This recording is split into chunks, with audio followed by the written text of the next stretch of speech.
A energia solar, assim como a eólica, foram duas fontes que se desenvolveram bastante no Brasil, primeiro pelo potencial que essas duas fontes têm, né, e o fato de ser uma energia renovável, e também pelo que nós tivemos no âmbito mundial, inclusive de novas tecnologias que reduziram bastante os custos de investimento, de implantação dessas tecnologias. O fato é que nós conseguimos, por exemplo, as distribuidoras elas compram energia elétrica para o mercado regulado através de leilões públicos que são realizados, e nesses leilões públicos, essas energias chegaram a ter preços bastante inferiores a outras fontes, como é o caso da hidráulica, né? Chegaram a atingir em alguns leilões a faixa de R$ 90 por megawatt-hora, ou seja, valores bastante atrativos. E as distribuidoras compraram energia nesses valores, nesses leilões. Então, assim, são totalmente viáveis todas as duas fontes, elas conseguem hoje ser bastante viáveis. E o caso específico da solar, nós tivemos aí nos últimos 10 anos reduções de custos superiores já a casos de 80% de redução nos investimentos para a instalação dessa fonte. O mesmo ocorreu também com a eólica.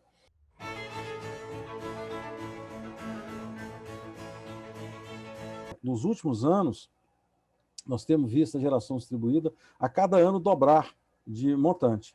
Ela significou em final de 2019 algo como 1 gigawatt de geração instalada.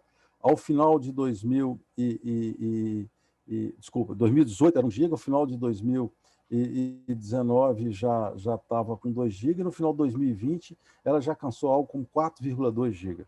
E hoje já está se aproximando dos 5 GB de geração distribuída. Então, assim, o que isso acontece? É uma fonte, sem dúvida nenhuma, que tem características muito interessantes para poder ser feita a geração distribuída, a solar fotovoltaica, que permite que seja realizada, mas ela tem trazido aí, em função dessa resolução que tira o pagamento tanto do uso da rede quanto dos encargos, um subsídio pesado para os demais consumidores. Aqueles projetos que, a princípio, como ele disse, tinham taxa interno de retorno de 4%, tem projetos hoje que estão dando mais de 40% ao ano, quer dizer, valores muito elevados, e o que mostra que não é necessário mais a manutenção desses subsídios.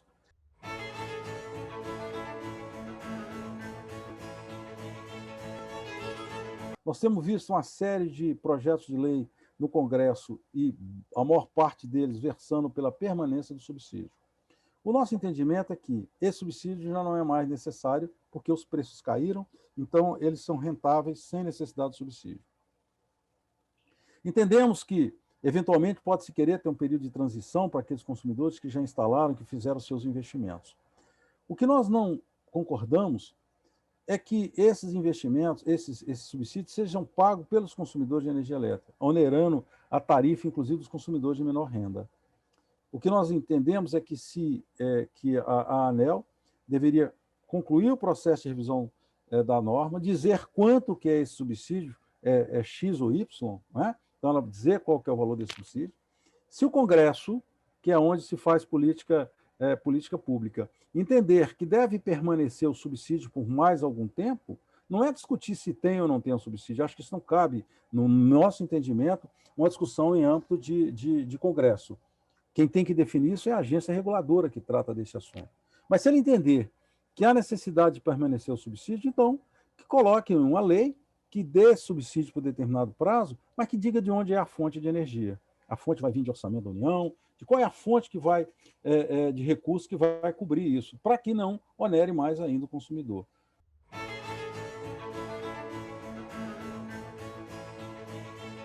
Toda vez que você tem distorções no mercado, né, provocadas por algum incentivo, provocada por algum subsídio, você cria esse tipo de situação que não é adequada. Por isso que a gente defende uma coisa clara, um benefício claro que diga quanto que ele é e de onde é que está vindo o recurso, com tempo para acabar. A sociedade não pode, não pode perpetuar benefícios para uma determinada